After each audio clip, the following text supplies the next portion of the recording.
you for inviting me to Dothan, Alabama last weekend. Those are some very, very special Visi family over there, and enjoyed talking to them. And I'm extremely excited about Atlanta in 2 weeks, so coming soon. So let's talk about wheat-free. The gluten-free is the buzzword. You find a package that says gluten-free, that's automatically telling you that it's wheat-free. But did you know that eating just 2 slices of whole wheat bread, you know, the brown bread, the stuff that everybody told you was healthy, eating 2 slices of whole wheat bread can increase your blood sugar more than 6 teaspoons of pure sugar?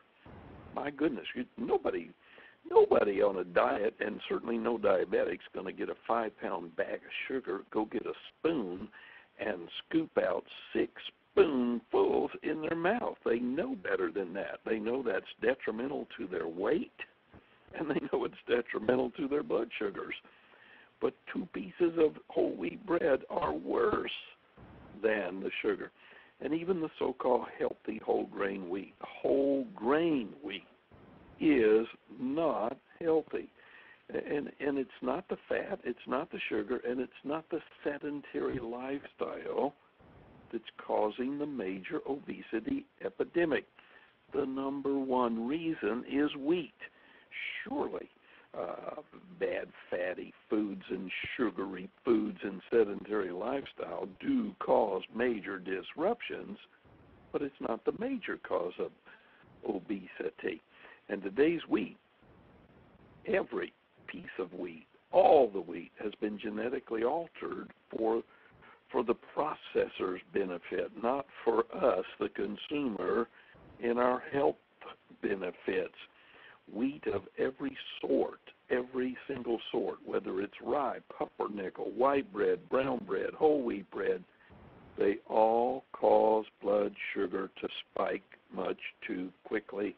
And it even has an addictive property. I'm talking about an excitotoxin. I'm talking about addiction that causes you to ride the roller coaster of hunger, overeating, fatigue, hunger, overeating, fatigue, hunger, overeating, fatigue. It's just a miserable up and down.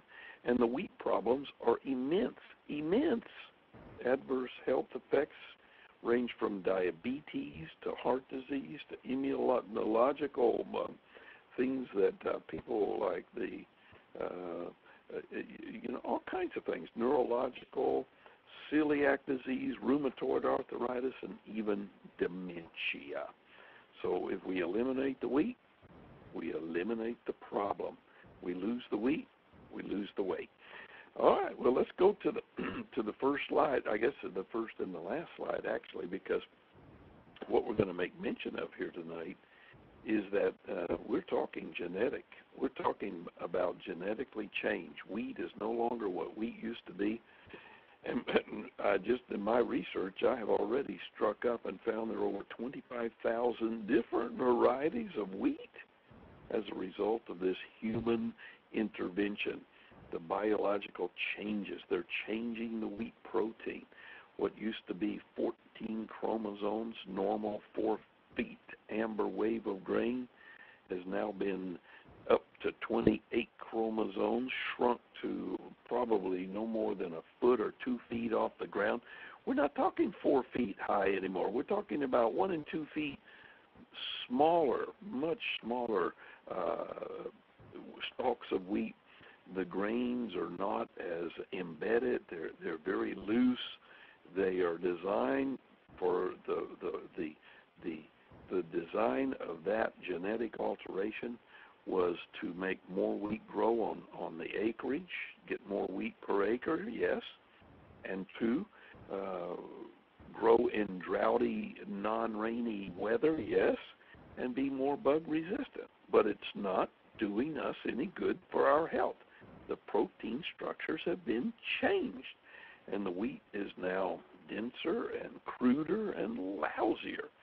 And the truth is that ultimately for most Americans, every single meal and snack contains some food product made from wheat flour. Think of what's in a crouton: a cracker, cereal, bread of all sort, pasta, pizza, cookies, pies, pretzels, biscuits, bagels, cakes, gravy, fried chicken, fried pork chops, and even soy sauce. The main thing in soy sauce is wheat and water, not the soy. But somebody says, but Brother Charlie, you're a preacher. Doesn't the Bible say, give us this day our daily bread? And weren't they, the Jews, promised the land of wheat and barley and the vineyard? Sure it does. And yes, the Bible says that. But wheat in America has been engineered to a major degree. They took God's original blueprint, the wholesome creation, and they tinkered with it. The agricultural scientists are the ones to blame. They have learned to hybridize and crossbreed and introgress. They've taken the original plant and they changed the genetic makeup. No longer is it 14 chromosomes. It's 28 chromosomes, and some of it has even escalated to 42 chromosomes. Not good, because these genetic alterations have made the wheat to become overproductive and too potent with gluten and gliadin and amylopectin A. Those three words are monsters to the human body. They cause blood pressure, blood sugar, blood triglycerides, wheat belly, gluten, gliadin, amylopectin A. When they are out of whack in too strong a dose, it is not good for you, not healthy in any way. And the simplest and the most productive way to simply conquer a carbohydrate addiction and to stay slim for life is to go no wheat grain. I promise you that when you take wheat out of your daily routine, you will conquer carbohydrate addiction. And yes, you can lose weight. Yes, you can stop carb cravings. Yes, your body will start you on your way to good health in no time when the wheat is gone. It is time for the nutritional truth to come out. It's amazing how many people have no idea that 2 pieces of whole wheat, whole grain bread are worse than 6 teaspoons of pure sugar. Compare it to a Snicker bar. It's out there. When we look at the glycemic index of a Snicker bar, it is a 41. But a piece of whole grain bread, the glycemic index is 72. Shredded wheat, 67. White bread, 69. Sucrose, table sugar, just regular sugar, 59. We're talking about bread with a glycemic index of 72 versus a Snicker bar of 41. And we already know that Snicker bars are not good for people who are trying to control their blood sugars or their blood pressure or their midsection. You see, whole wheat bread increases a blood sugar value 30 milligrams per deciliter. I'm talking about if you're at 90, you have just added 30 to your 90 to make it 120, and it raises it up there, and because of the amylopectin A, it'll hold it up there for over 120 minutes. That's 2 hours too long.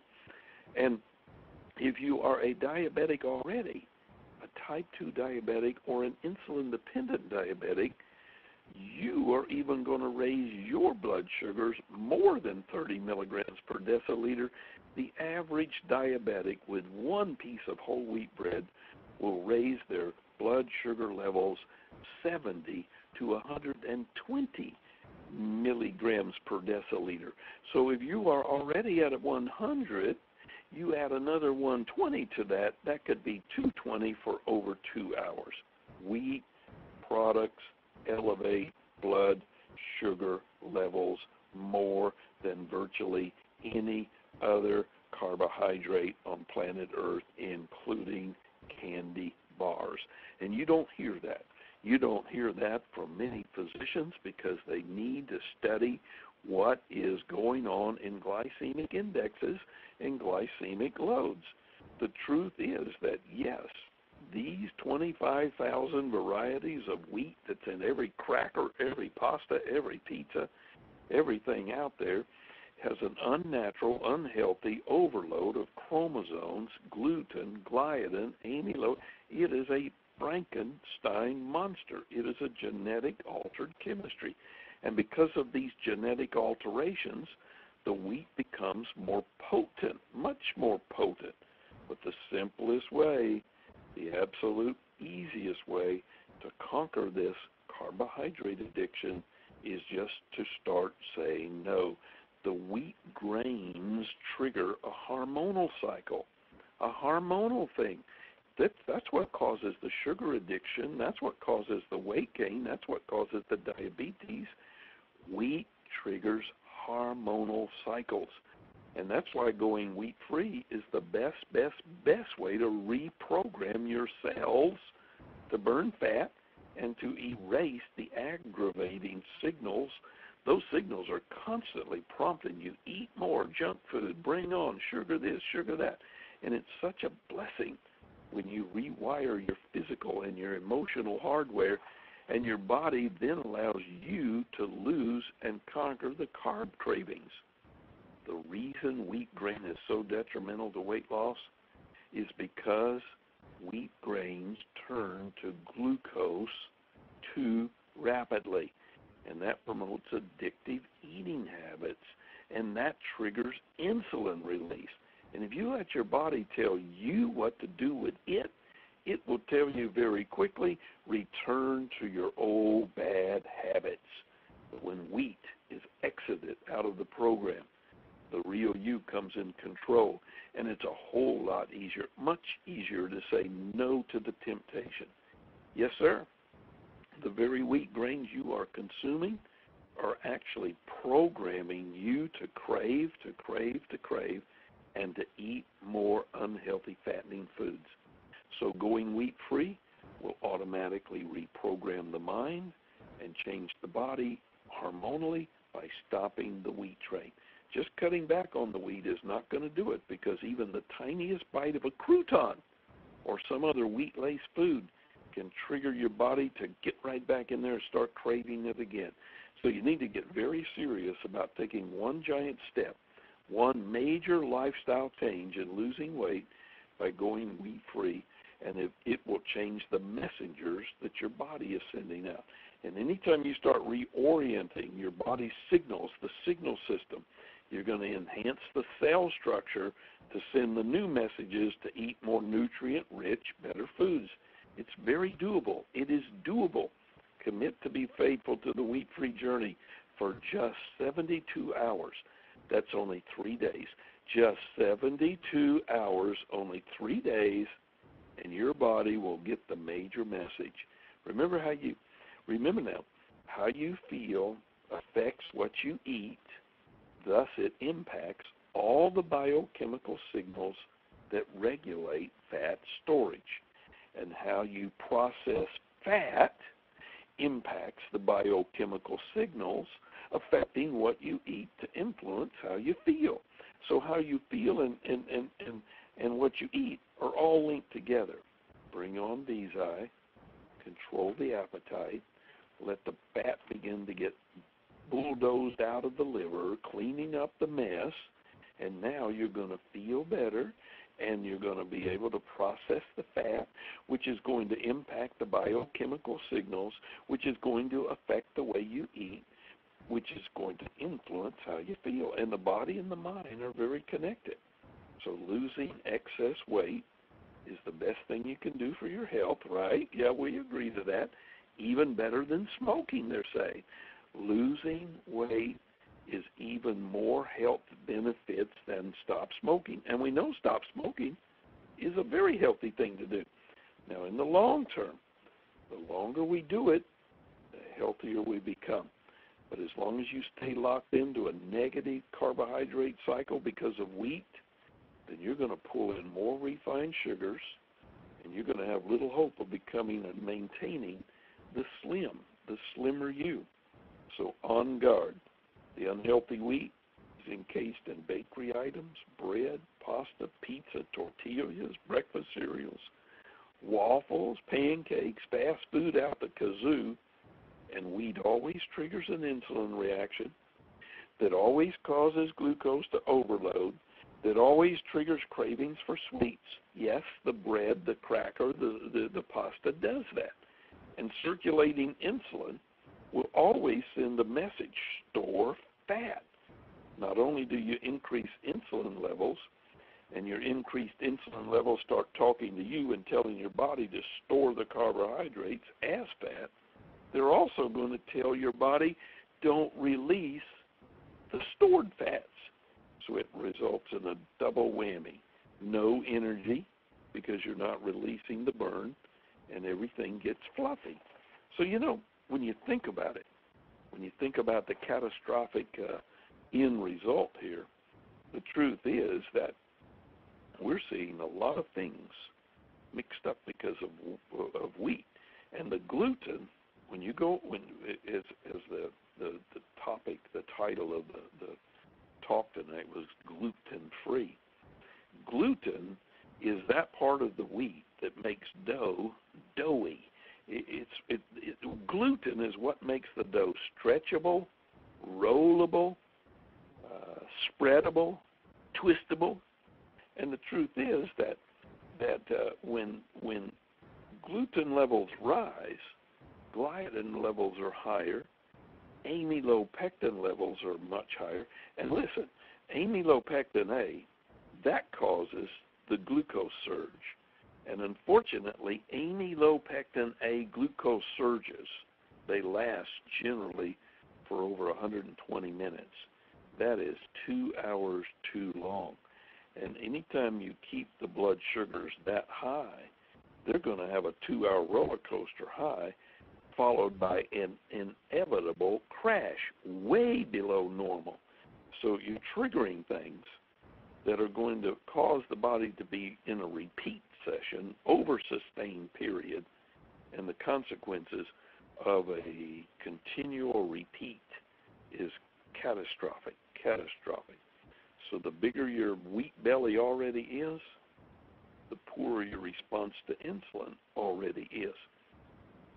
And one of the worst things that wheat will do for you, pasta does to you, the wheat that's out there is doing, is that it's a pH disruptor. It's a great pH disruptor. It drops you toward the acid level, and that's never good. So as we've heard it, we're only just beginning. I've got some excellent research. I've read books. I've heard this talk numerous times by some of the leading health experts in the world market.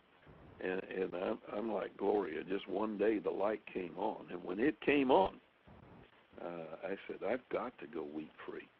And from a wheat-free intro in my own life, I just dropped 30 easy pounds. And I told my wife, I said, we'll both go wheat-free, and we'll just make this a enjoyable trip together. And she's lost over 30 pounds wheat-free. She loves the VZI weight loss pill every day because it gives her dynamic energy, curbs her appetite ever so sufficiently. And tonight at the Rouse House, we had homemade spaghetti. Spaghetti, but not made with wheat. It was made with a whole grain rice. And it was so textured and tastes so good. And it made that sauce just even more delightful. And then I had a piece of cheese toast. And you say, no, you can't have cheese toast. I did. I had a piece of cheese toast that was gluten-free. Personally, I like bread that tastes good, chews good, and is palatable. So I'm particular. Not all gluten-free products taste good to me. But I've sampled a few, and I've tasted some. And even when Jack and Gloria were over at my house last weekend, we gave them a pretzel, gluten-free, wheat-free, that had been dipped in a nice, delicious chocolate. So all of a sudden we were able to have a chocolate-coated pretzel without raising blood sugars and without causing any aggravation to our weight loss. So in moderation, It's a good thing, and wheat-free is certainly the way to go. And I know of nobody who would not help benefit from wheat, especially children, and definitely diabetics, and certainly anybody with a wheat belly already. So, Gloria, that's the rest of the story. Wheat belly it is.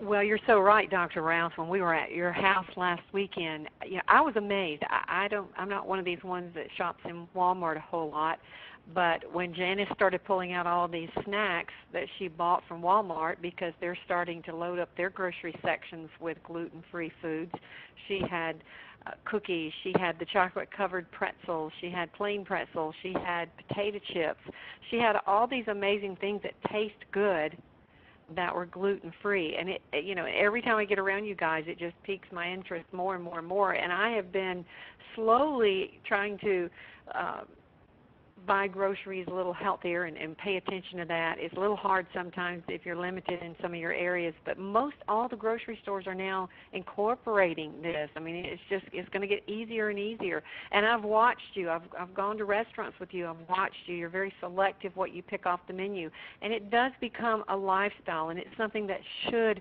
become a lifestyle change. When you sit here and you listen to you talk about the genetic modification of this and what it is doing to the structure of our body, I mean, we have to do something about it. We have to let people know about this, because if it can impact someone's health so negatively and they're not being told, they need to be. And so if you want to help someone, when you get them started on the VSI weight loss and they ask you what is something that I can do to enhance this or change my lifestyle, I would certainly let them listen to this call.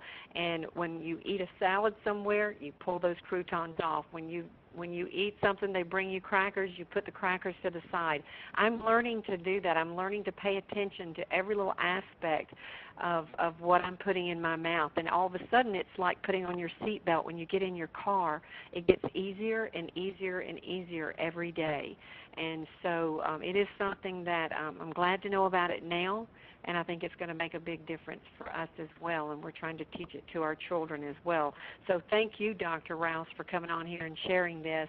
And again, we'll have this up where you can share this to everyone on the invitesampleshare.com